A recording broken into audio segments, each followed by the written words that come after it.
Emergency lights bathed Earth Fleet Command in crimson as Admiral Elena Santiago strode through sliding doors into the crisis center. Technicians hunched over consoles, their faces illuminated by holographic displays, showing the same horrifying images. Nova Terran transformed from humanity's most promising colony into a devastated wasteland. "Give me everything we know," Santiago demanded, her voice cutting through the murmurs of disbelief. Colonel Wei approached with a data tablet. The attack began at 3:42 Earth Standard Time. No warnings, no demands, no communication of any kind.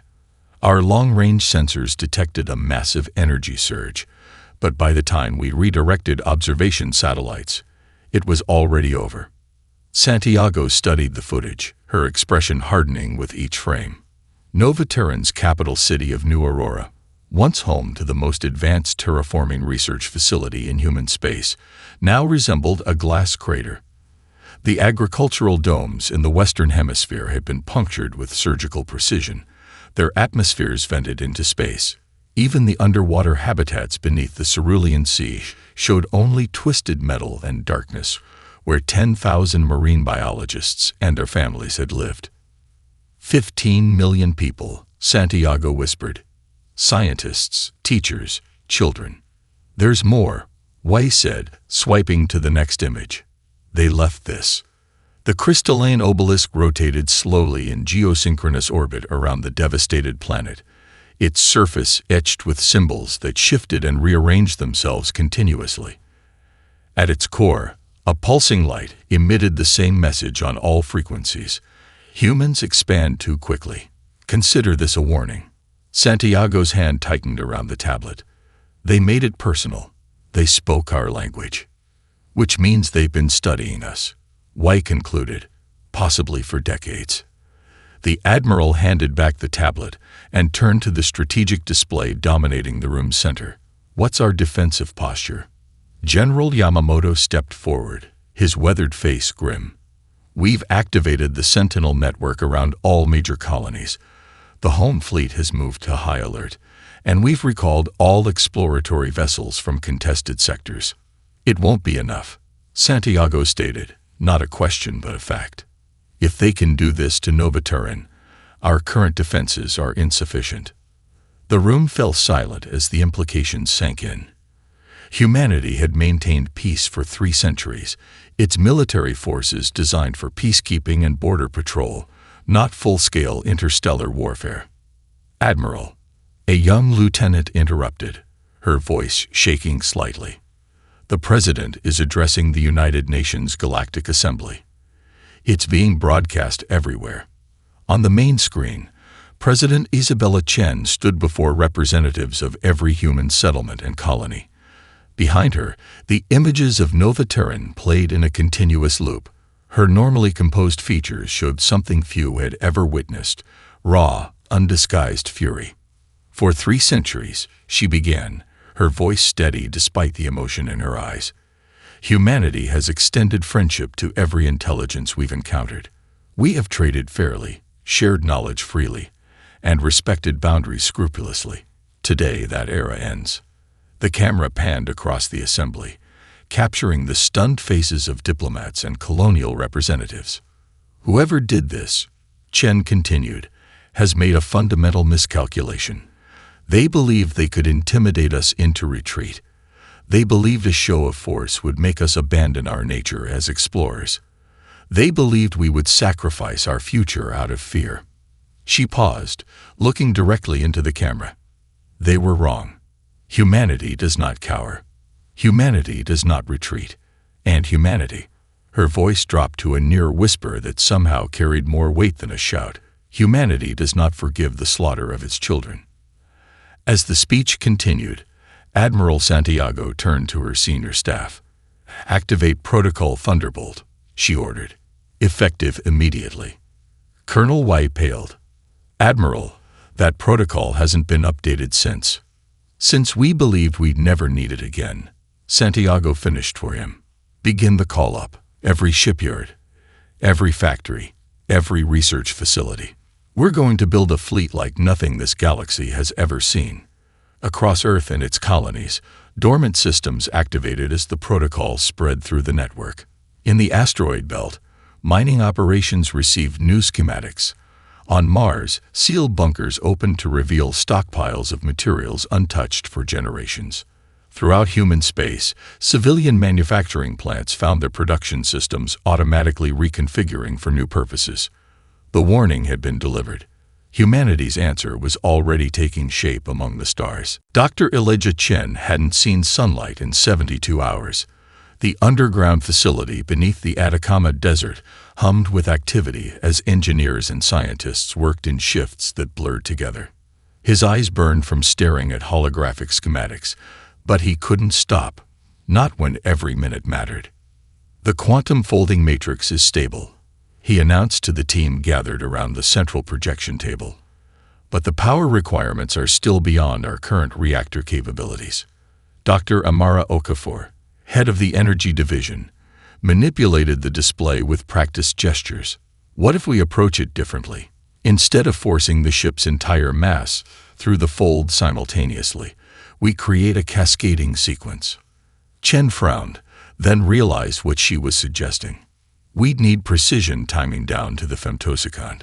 The computational demands alone would be substantial but achievable," interrupted a new voice. Everyone turned to see Director Jefferson entering the lab, her security detail remaining at the threshold. "I've just received authorization to give you access to the quantum processing arrays at Europa Station." Whispers spread through the room. The Europa arrays were rumored to be decades ahead of publicly acknowledged technology, developed in secret and reserved for the most sensitive predictive modeling. "With that kind of processing power," Chen murmured, "we could potentially solve the cascade equation in days rather than months." Jefferson nodded crisply. "You have 48 hours, Dr. Chen." She handed him a data crystal. "These are the latest intelligence reports on the alien technology we observed at Nova Terran. Their weapons are advanced, but their propulsion signatures suggest conventional physics. If your folding drive works, our ships will have a decisive advantage." 48 hours isn't enough," Dr. Okafor protested. "It's all the time we have," Jefferson replied, her expression softening momentarily. "Long-range sensors have detected unusual activity at the edge of the Ta City system. Whatever destroyed Nova Terran, they're gathering their forces." The implications silenced everyone in the room. Ta City housed humanity's second-largest colony after Nova Terran. Chen pocketed the data crystal. "We'll deliver the solution in 36 hours, he stated with quiet determination. "But I'll need unrestricted access to the material fabrication facilities in orbit." "You'll have it," Jefferson assured him. She turned to leave, then hesitated. "My daughter was on Nova Terran. She was studying xenobotany at the university." Chen met her eyes, seeing for the first time the grief behind her professional demeanor. "My brother and his family, too," he said softly. "The botanical gardens were named after him." Something unspoken passed between them, a shared loss that transcended professional boundaries. "Then I don't need to explain the importance of your work," Jefferson said before departing. As the door closed behind her, Chen turned back to his team. "Let's break into specialized groups. Dr. Okafor, you'll handle the power distribution calculations. Dr. Nakamura, focus on the structural integrity protocols. I'll work on the quantum algorithms with Dr. Singh." Around the world, and throughout human-controlled space, similar scenes played out as dormant research projects suddenly received unlimited funding and resources. Production facilities that once manufactured luxury spacecraft pivoted overnight to military applications. Automated mining operations in the asteroid belt doubled their extraction rates, the raw materials flowing to orbital construction platforms that grew larger each day. In lunar orbit, General Yamamoto observed the transformation from the observation deck of Strategic Command. Beside him, Admiral Santiago tracked the deployment schedules on her neural interface. "We've compressed a decade of military buildup into weeks," Yamamoto noted with quiet amazement. "The response has exceeded our most optimistic projections." Santiago nodded, her gaze fixed on the construction arrays surrounding Earth. Thousands of skeletal ships took shape, each one representing a level of firepower humanity had never before assembled in a single vessel. "It's not just military efficiency," she replied. "It's something deeper. Every shipyard worker, every engineer, every civilian volunteer, they're all working with the same purpose." She gestured toward a nearby display showing production statistics from colonies as far as Proxima Centauri. The aliens believed their attack would paralyze us with fear or fragment us through panic. Instead, they'd unify humanity more effectively than centuries of diplomacy, Yamamoto finished. A young officer approached with a datapad. "Admiral, we've received confirmation from Europa Station. Dr. Chen's team has achieved breakthrough ahead of schedule. The quantum folding drive prototype is operational." Santiago accepted the report, a ghost of a smile crossing her features for the first time in weeks. "Tell Dr. Chen to prepare for mass production," she ordered. "And inform the shipyards. Operation Retribution begins now." Captain Sophia Rice pressed her palm against the biometric scanner, and the massive doors to Hangar Bay 7 parted with a pneumatic hiss. The cavernous space beyond took her breath away, despite having reviewed the specifications countless times.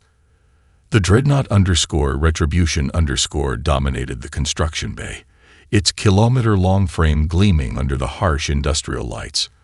Maintenance drones swarmed across its hull like luminous insects, welding seams, and installing weapon systems that had existed only in theoretical papers weeks ago. "Magnificent, isn't she?" Commander Lai appeared at her side, offering a datapad. "Final systems check is underway. Quantum folding drive installation complete. Weapons systems at 92% operational capacity." Reyes nodded, accepting the pad without taking her eyes off the vessel. "And the crew?" "Assembled from every corner of human space," Lai replied.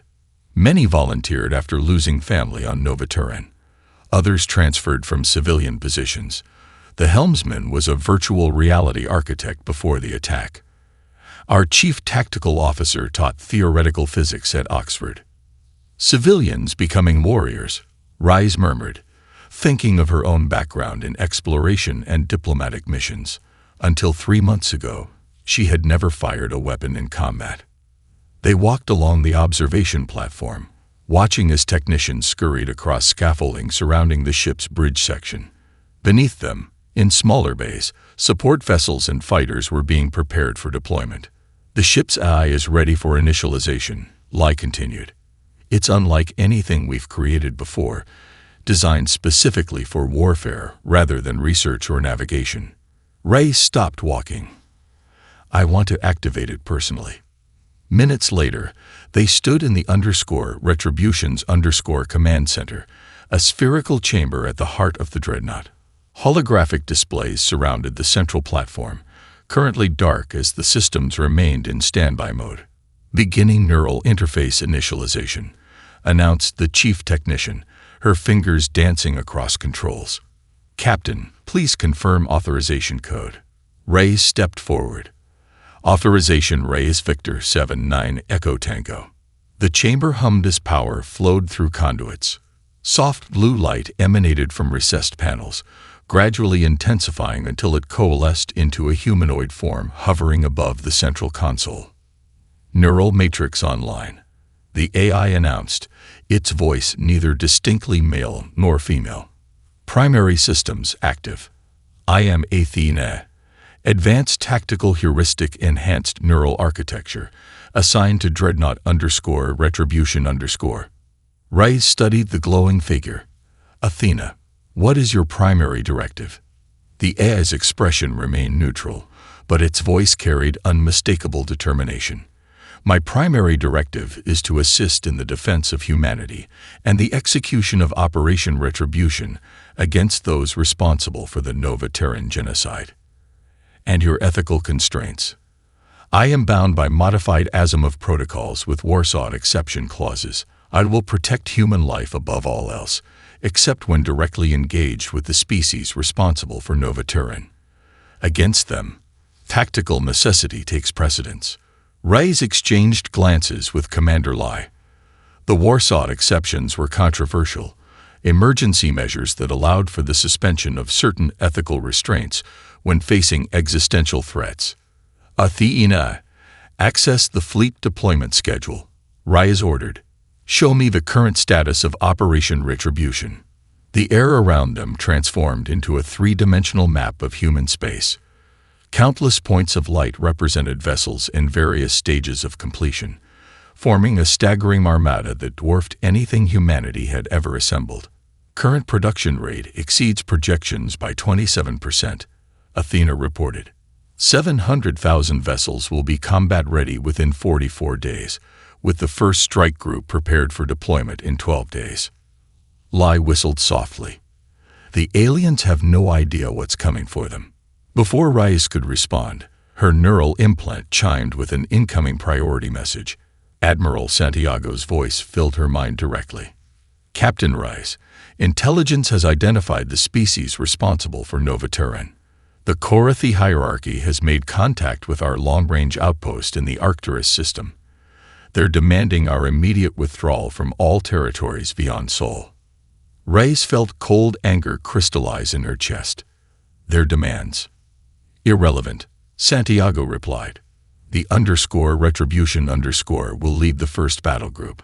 You depart in 72 hours. It's time to show the Korathi what happens when you corner a species that has spent its entire evolutionary history perfecting the art of survival. As the connection closed, Reyes turned back to the holographic display, studying the formations of humanity's vengeance fleet. Around her, the heart of the most powerful warship ever constructed by human hands pulsed with energy and purpose. They destroyed one colony, she said quietly to Athena. So we built 700,000 ships to answer. The AI's luminous form seemed to intensify slightly. The mathematics suggests the response is disproportionate by several orders of magnitude, Captain. Reyes smiled without humor. That's the point, Athena. That's precisely the point. Admiral Helena Voss stood alone in her ready room aboard the diplomatic vessel _Olive Branch _, staring at the holographic representation of the Korathi warship. The alien vessel resembled a massive manta ray, its surface dotted with what intelligence identified as weapons ports and sensor arrays. Iridescent patterns shifted across its hull, suggesting some form of bioluminescent communication, or perhaps a living component to the ship itself. Admiral. Her executive officer's voice came through the comm. The Korathi commander has agreed to the meeting. They're sending coordinates for a neutral position between our vessels. Voss nodded, though no one could see her. Acknowledged. Inform Captain Reyes to hold the _Retribution_ and the battle group at their current position. They are not, under any circumstances, to advance unless I give the direct order. Understood, Admiral. She took a moment to compose herself, straightening the formal diplomatic uniform that felt strangely constraining after weeks in standard fleet attire. The small crystalline fragment in her pocket weighed heavily, a piece of the obelisk recovered from Novaterran orbit. She had carried it as a reminder since the attack. The shuttle journey to the designated meeting point took 17 minutes. Through the viewport, Voss watched the Korathi vessel grow larger. Up close, its surface revealed intricate patterns that seemed almost ceremonial. Scans indicate the meeting chamber is pressurized with an Earth-standard atmosphere, reported the pilot. Translator implants have been updated with preliminary Korathi syntax based on the broadcasts we've intercepted. They've studied us thoroughly, Voss noted. Let's see if we can return the favor. The docking procedure completed with precision, and Voss stepped through the airlock, accompanied by 2 security officers and Dr. Nasir Khan, Earth's foremost xenobiologist. The Korathi chamber beyond was dimly lit with an amber glow that pulsed subtly, creating an unsettling effect. 3 figures waited for them, each standing nearly 3 meters tall. Their bodies featured a segmented exoskeleton, with iridescent plating that mimicked the patterns on their ship's hull. Multiple limbs, 6, Voss counted, extended from their torsos, some tipped with manipulator appendages, others with what appeared to be integrated technology. Their heads housed compound eyes that gleamed in the low light. The central figure stepped forward, metallic implants gleaming along its cranial ridge. "I am Executor Janvesk, voice of the Korathi hierarchy," it announced, the words translated through Voss's neural interface. "You stand before the representatives of a civilization that achieved interstellar travel when your kind first discovered fire." Voss maintained a neutral expression. Admiral Helena Voss, representing the United Earth government and all human colonies. She deliberately omitted her military title. "I come seeking explanation for the unprovoked attack on Nova Terran colony and the murder of 15 million civilians." The Korathi's mandibles clicked in what Dr. Khan had suggested might indicate amusement or dismissal. "Unprovoked. Your species has expanded into 27 star systems in less than 3 centuries. Such unchecked growth represents a resource imbalance and potential destabilization of established order. So you slaughtered millions as a mathematical correction." Voss kept her voice level despite the rage burning beneath her professional facade. "Your species is young and undisciplined," Janvesk replied, gesturing with upper limbs in a sweeping motion. "We have shaped the evolution of galaxies while your ancestors puzzled over simple tools. The destruction of your colony represents mercy, a chance for proper development under our guidance." Voss removed the crystalline fragment from her pocket and held it up. "You left this message for us. Humans expand too quickly. You expected us to retreat, to abandon our nature as explorers." "It is the logical response," another Korathi interjected. "Resource optimization dictates consolidation when threatened."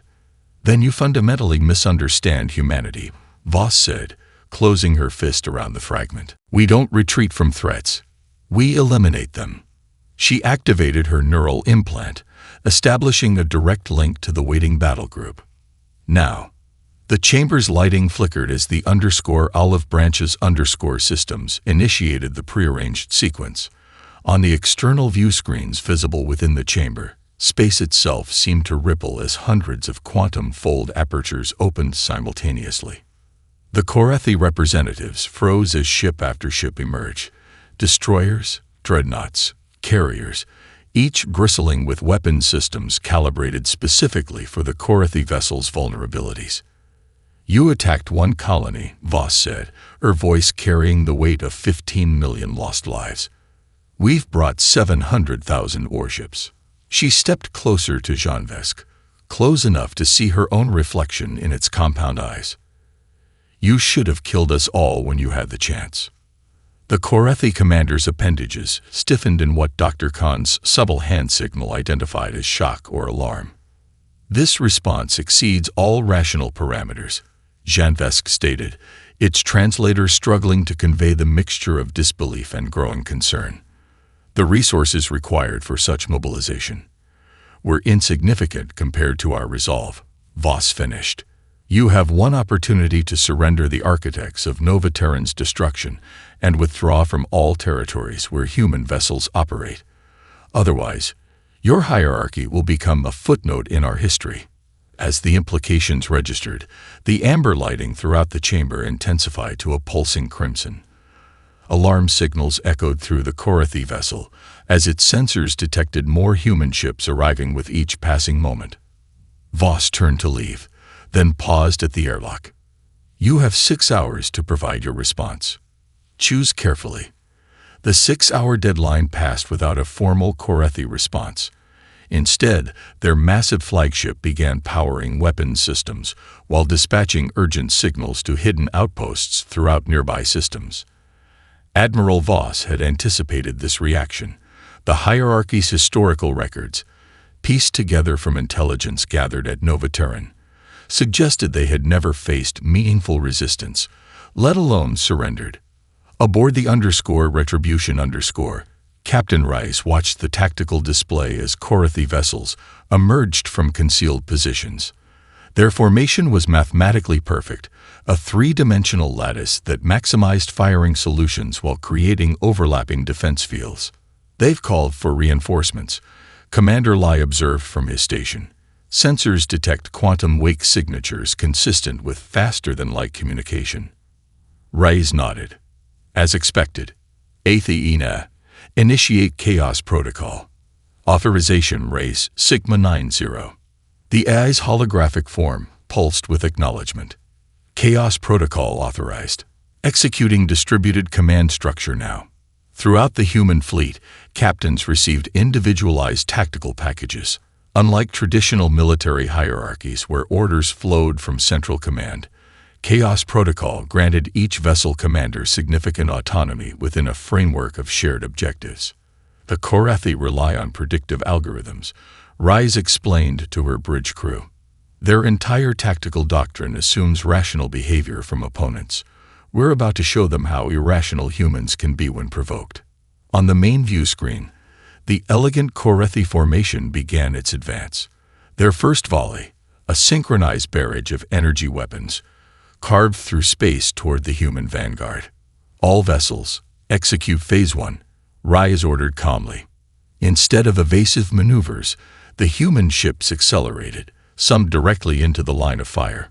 Korathi sensors registered confusion as vessels they calculated would retreat suddenly advanced, while others jumped to unexpected positions through microfolding technology.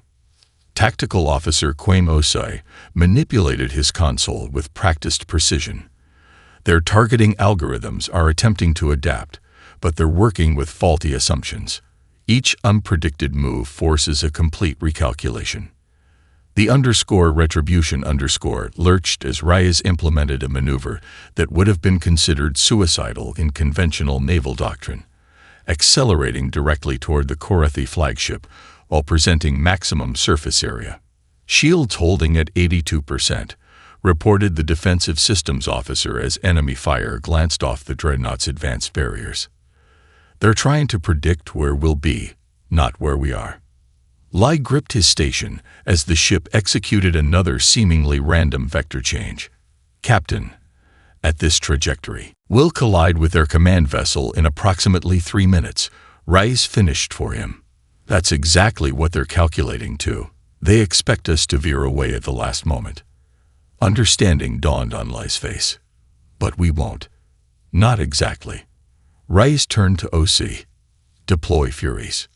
The Retribution's hangar bays opened, launching swarms of unmanned combat drones, each barely larger than a human but carrying explosive payloads designed specifically to attach to Korathi hull configurations. Throughout the battlefield, other human vessels implemented equally unpredictable tactics. Destroyer groups sacrificed themselves to create openings for carriers. Fighter squadrons executed maneuvers that prioritized creating opportunities rather than self-preservation. The Korathi response slowed as their battle computers struggled to process the apparent breakdown of human command structure. They expect rational behavior, Osei explained as he directed the Furies toward the enemy flagship's most vulnerable points. They cannot comprehend that we've weaponized unpredictability. On the tactical display, the elegant Korathi formation began to fragment as individual ship commanders attempted to adapt to human tactics without central coordination. Their perfect geometric pattern, optimized for conventional warfare, now left them vulnerable to asymmetric attacks. All vessels within strike range. Execute Phase 2. Rise commanded as the Retribution prepared to implement its most audacious maneuver. The massive dreadnought activated its quantum folding drive, not for retreat, but for an impossible tactical jump. In an eye blink, the vessel disappeared from its collision course, only to reappear directly above the Korathi flagship, its weapons systems aligned with the alien vessel's command center. Target locked, Osai reported with grim satisfaction. Their shields are attempting to reconfigure, but the transition leaves a 3-second vulnerability window. Raids allowed herself a moment of cold satisfaction. Fire everything. The Retribution's main battery discharge, the energy discharge briefly outshining the nearby star. The Korathi flagship's shields collapsed under the onslaught, its hull breached in multiple sections. Throughout the battlefield, other human vessels executed similar precision strikes, targeting command nodes and propulsion systems identified through extensive analysis of the Nova Terran attack. From her command center, Captain Rice watched the tactical display as human forces systematically dismantled the Korathi fleet. They evolved to be perfect. She observed as the enemy flagship listed, secondary explosions cascading along its length. We evolved to be impossible. Within 6 hours, the battle that would later be known as the Reckoning of Alpha Centauri concluded. The Korathi fleet lay in ruins, with only their damaged flagship preserved intact, a deliberate choice that would soon prove fateful for the future of both species. The captured Korathi flagship became a haunting maze of alien technology and biology. Human boarding teams moved cautiously through corridors that seemed to pulse with their own rhythm, guided by Dr. Khan's xenobiology expertise and protected by Marines in sealed combat armor. Commander Lai led the primary research team into what intelligence identified as the vessel's central archive, a vast chamber where crystalline data structures rose from the floor like stalagmites in a cave. Each crystal contained millions of years of Korathi history and knowledge, accessible through neural interfaces designed for their unique biology. We've adapted our translation algorithms to access their records, Dr. Maya Rivera reported, her fingers dancing across holographic controls projected from her portable terminal. It's like drinking from a fire hose, but ATGENA is helping categorize the data. Lai studied the nearest crystal formation. Focus on their military history and any information about the other species they've encountered. Already on it, Rivera replied, her expression growing troubled as information scrolled across her display. Commander, you need to see this.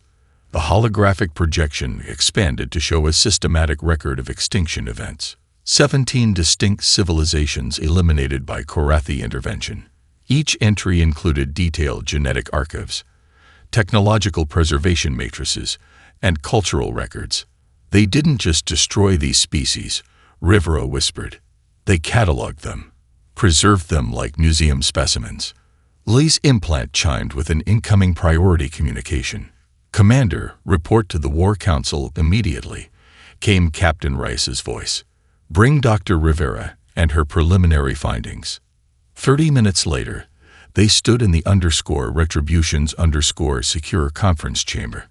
Admiral Voss occupied the head of the table, her expression unreadable as she studied the data from the Korathi archives. Captain Rice sat to her right, with General Winters and Political Officer Jackson completing the leadership quorum. The hierarchy has been systematically eliminating potential rival civilizations for over 20,000 years, Rivera explained, highlighting relevant sections of the translated archives. Their leadership caste has been genetically engineered over millennia to perceive all other intelligent life as either resources to be harvested or threats to be removed. And we clearly fell into the latter category, Rice noted grimly. There's more, Rivera continued. They've preserved extensive genetic samples and cultural records from every civilization they've destroyed. It's almost like they're collecting them. General Winters leaned forward, his cybernetic eye whirring as it focused. We have the coordinates to their homeworld. Their defense networks are in disarray after the battle. Complete retaliation is not just possible but necessary. 17 civilizations would agree with you, Voss noted quietly. Political Officer Jackson shook her head. If we destroy their civilization entirely, what line remains between ourselves and them? There must be another approach. They killed 15 million of our people without warning or provocation, Winters countered, his voice rising. They'd done the same to 17 other species, erasing entire civilizations from existence. Justice demands. Justice or vengeance. Jackson interrupted. The distinction matters. The debate intensified, voices overlapping as perspectives clashed. Lai noticed Captain Reyes remaining silent, her gaze fixed on Admiral Voss, who had yet to offer her own position. A chime interrupted the arguments. Admiral, Athena's voice announced, we've completed recovery efforts from Novaterran's partially reconstructed data core. The information is ready for review. Display it, Voss ordered. The conference room dimmed as holographic projections surrounded them. The final transmissions from Novaterran played out in heartbreaking clarity, children racing homemade rovers across the red soil of the main colony, scientists celebrating a breakthrough in atmospheric processing, a couple exchanging vows beneath the twin moons. Everyday moments from 15 million lives, preserved in fragments of data that had survived the devastation. A profound silence fell over the War Council as the images continued to play. Lai watched Admiral Voss's face, seeing the slight tremor in her usually steady hands as a school transmission showed young students sending messages to their families on Earth. When the recording ended, Voss rose slowly to her feet. "We will not destroy their homeworld," she announced, her quiet voice somehow filling the room more effectively than Winter's passionate arguments. "Admiral," the general began. "Extinction is too simple," Voss continued, silencing him with a gesture. "Too quick, too merciful." Something in her tone made Lai's spine straighten involuntarily. "The Korethi have collected civilizations like trophies," Voss said, moving to the display of the 17 extinct species. "They've appointed themselves the arbiters of who deserves to exist in this galaxy." She turned to face the council, her decision evident in her eyes. "We will not eliminate them. That would be a kindness they don't deserve." She outlined her alternative approach with such precise clarity that even Winters fell silent, exchanging uneasy glances with Jackson. "The Korethi will survive," Voss concluded, "to witness humanity's ascension, to understand the magnitude of their miscalculation, to exist beneath our protection for as long as our species endures." She looked around the table. "They wanted to teach us our place in the cosmos. We will return the favor." Lai caught Rai's watching him, gauging his reaction. He understood then that the true test of humanity wasn't in their capacity for destruction, but in the choices they made when that destruction was within their grasp. "Prepare a course for the Korethi homeworld," Voss ordered, ending the discussion. "Not as conquerors, but as custodians." Operation Retribution enters its final phase. 3 years after Nova Terran's destruction, Admiral Sophia Rice stood on the observation deck of the orbital station _Phoenix_, watching the sunrise over the rebuilt colony below. The landscape still bore scars, crystallized plains where cities had once stood, now transformed into memorial gardens. But life had returned. New structures rose from the devastation, their architecture a blend of human design and elements contributed by half a dozen species now allied with humanity. "Admiral, the Korethi representative has arrived," announced her aide, Lieutenant Chen. Reyes nodded. "Send them in." The doors slid open to admit a Korethi scholar, smaller than the warriors Reyes had faced in battle. This one's exoskeleton displayed the blue-green coloration that indicated their scientist caste, modified by the genetic adjustments that all Korethi now carried. The capacity for empathy, forcibly restored to their species through human intervention. "Scholar Tilvik," Reyes greeted the alien with a formal nod. "Welcome to Nova Terran." The Korethi's mandibles clicked softly. A gesture Reyes had learned indicated nervousness or discomfort. "Admiral Reyes, I appreciate the opportunity to continue my research." Tilvik's voice emerged through a translator device, though many Korethi had begun learning human languages directly. "How is your work progressing?" Reyes asked, gesturing for the scholar to join her at the viewport. "It remains challenging," Tilvik admitted. "Your species defies conventional sociological modeling. The data from the conflict contradicts established evolutionary theory." "How so?" The Korethi's compound eyes reflected the rising sun as they gazed down at the colony. "Your response to our attack was simultaneously more unified and more individualistic than any threat reaction we've documented in 20,000 years of observation." Reyes smiled faintly. "Perhaps your observational framework was flawed." "Undoubtedly," Tilvik acknowledged. "The hierarchy's fundamental error was categorical. We classified humans as either a resource or a threat. The only designations our leadership cast could comprehend before neural reconfiguration." They stood in silence for a moment, watching as surface shuttles carried materials from orbit to the expanding settlement below. One area of the colony housed representatives, from species previously believed extinct, the first successes of humanity's restoration initiative, which used the Korathi's own genetic archives to resurrect civilizations the hierarchy had eliminated. "I still don't understand," Tilvek said, mandibles clicking rapidly. "Your species had the power to eradicate us completely. Your military capability exceeded ours by orders of magnitude once fully mobilized. The mathematical logic would support elimination to prevent future threats." Reyes turned from the viewport, stopping at a particular light in the memorial wall, a small blue illumination representing her brother's family. "Logic didn't build 700,000 warships in 6 months," she replied. "Love accomplished that." The Korathi's antennae twitched in confusion. "Fear might have made us hide," Reyes continued. "Pragmatism could have led us to negotiate. But only love creates the kind of determination that reshapes galaxies." Tilvik made notes on a datapad, still visibly struggling with the concept. "You're studying us to understand how we defeated you," Reyes observed. "Yes," the scholar admitted. "A hierarchy requires comprehensive analysis to prevent similar tactical failures." "You're investigating the wrong question," Reyes said, gesturing toward the settlement below where humans worked alongside species that would have been regarded as enemies or subjects just 3 years earlier. "The remarkable aspect isn't how humans fight when provoked. It's how far we'll go to ensure we never face that necessity again." Throughout human space, a similar transformation had occurred. The 700,000 warships remained, but their purpose had evolved. Some formed the backbone of a new galactic defense network that protected not just human worlds but those of former adversaries and resurrected civilizations. Others had been converted to exploration vessels, scientific platforms, or colony ships.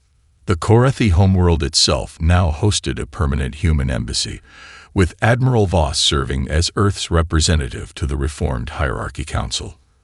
Under her watchful eye, the species that had once appointed itself the galaxy's executioner was learning a different role, as contributors to a diverse interstellar community rather than its self-appointed pruners. Reyes's neural implant chimed with an incoming communication from Dr. Rivera. "Admiral, we've completed the genetic reconstruction for the Pelasians. The first viable embryos have been successfully incubated." A surge of satisfaction warmed Reyes's chest. The Pelasians, a crystalline species with remarkable mathematical abilities, had been the first civilization eliminated by the Korathi over 19,000 years ago. "Inform Admiral Voss," she replied, "and prepare a formal announcement for the Korathi Council." As the connection closed, Reyes caught Tilvik watching her curiously. "You take satisfaction in our discomfort," the scholar observed. "When we receive news of another species restored." "Not in your discomfort," Reyes corrected. "In the restoration of balance. In undoing what should never have been done." She turned back to the viewport, where Nova Terran continued its rebirth beneath them. "Your species collected civilizations like trophies. We're putting them back where they belong, among the stars." 50 years after Nova Terran's destruction, the United Nations Galactic Assembly headquarters on Earth had become the center of an interstellar community that spanned over 60 species. The original crystalline obelisk left by the Korathi stood in the central atrium, a reminder of both vulnerability and strength. Beside it, a simple plaque read, "They sought to contain us. Instead, they defined us." Admiral Helena Voss, now in her final years, moved slowly through the Academy's Grand Hall with the assistance of a subtle exoskeletal support system. Age had diminished her physical presence, but not her authority. Graduating officers from a dozen species stood at attention as she approached the podium for her last address as Supreme Commander of the United Fleet. "At ease," she said, her voice amplified throughout the chamber. The assembled graduates, human, Pelasian, modified Korathi, and representatives from restored civilizations, relaxed their posture but maintained their focus. 50 years ago, I stood before the first class of officers who would crew our warships," Voss began. "I spoke of vengeance then, of justice. Today, I speak of something more enduring. Through the massive viewport behind her, Earth rotated serenely, surrounded by the orbital infrastructure that had once produced humanity's armada and now served as the foundation of an unprecedented period of interstellar cooperation and exchange. The Korathi believed expansion was humanity's weakness, Voss continued, that our drive to explore made us vulnerable. They were right, but for the wrong reasons. She paused, scanning the faces before her. We are vulnerable because we love what we create. We form attachments to people and places across impossible distances. We build homes among the stars and defend them as fiercely as the world that birthed us. Among the graduates, Captain Maya Chen, granddaughter of Dr. Elijah Chen, whose quantum folding technology had given humanity its crucial advantage, sat with particular attentiveness. Tomorrow, she would assume command of the refitted Retribution, now classified as an exploration vessel rather than a dreadnought.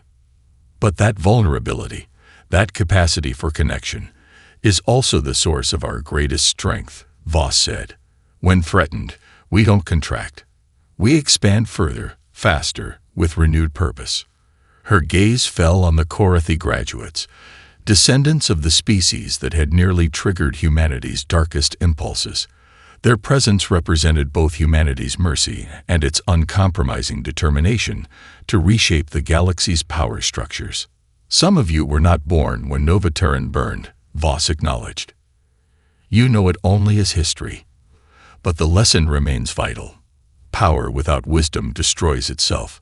The Korathi hierarchy dominated this region of space for 20,000 years through isolation and elimination of potential rivals. Their empire collapsed in weeks when confronted with a species they fundamentally misunderstood. Lieutenant Commander Tilvine, a Korathi officer whose ancestor had been one of the first to study human psychology after the war, inclined his head in acknowledgement. The symbiotic relationship between the species had evolved from conqueror and conquered to something more complex, mutual teachers in different aspects of civilization. As Voss concluded her formal remarks, an urgent message appeared discreetly on her neural interface. She maintained her composure, completing the graduation ceremony before withdrawing to a private chamber where Captain Chen and other senior staff awaited. The long-range exploration vessel Horizon has returned from its mission beyond the galactic rim, announced Fleet Admiral Rivera, who had inherited operational command from Voss years earlier. They've discovered something unexpected. Holographic projections filled the room, showing readings from a star system unlike any previously documented. Energy signatures indicated technology far beyond even the most advanced species in the assembly. Signs of an ancient civilization, Chen observed, studying the data with the same analytical precision her grandfather had been known for. Possibly millions of years old, yet still active. More than that, Rivera replied, expanding the display. We believe they were watching us, monitoring the conflict with the Korathi, perhaps even earlier events in our history. Voss absorbed this revelation with the steady calm that had carried humanity through its darkest hours. Observers, she mused. Testing us, perhaps. The graduates received their commissions at an auspicious moment, Chen noted. A new frontier, a new challenge. Not as warriors, Voss said firmly, but as explorers, as diplomats. She studied the data showing the ancient civilization's technological capabilities, both awe-inspiring and potentially threatening. The universe is vast and often dangerous, but remember the truth our enemies learned at terrible cost. Humanity's response to the unknown has never been to cower, but to reach farther. Not to isolate, but to connect. Rivera smiled. I've already assigned Captain Chen and the Retribution to lead the first contact mission. Chen straightened, the weight of the assignment evident in her expression. The ship that once led our war fleet, now leading our diplomatic effort. Poetry has its place in history, Voss acknowledged with a rare smile. Our 700,000 warships served their purpose. They bought us the security to return to our true nature. She turned to Chen with a nod of approval. The stars are waiting, Captain. Humanity has only just begun to rise. As the meeting concluded, Voss remained alone, gazing at the projection of the mysterious civilization that had been watching from beyond the rim. Humanity had faced its test with the Korathi, demonstrating both its capacity for overwhelming force and its wisdom in applying that force with restraint. Now, a new challenge awaited, potentially greater than the last. She felt no fear, only curiosity and determination, the same qualities that had carried her species from their first hesitant steps beyond Earth to becoming guardians of a galactic community united in diversity rather than uniformity. "They sought to contain us," she murmured, echoing the memorial plaque. "Instead, they defined us, but they did not limit us." Beyond the viewport, stars beckoned, a universe of possibilities waiting for humanity's unique approach to exploration, connection, and protection of all sentient life.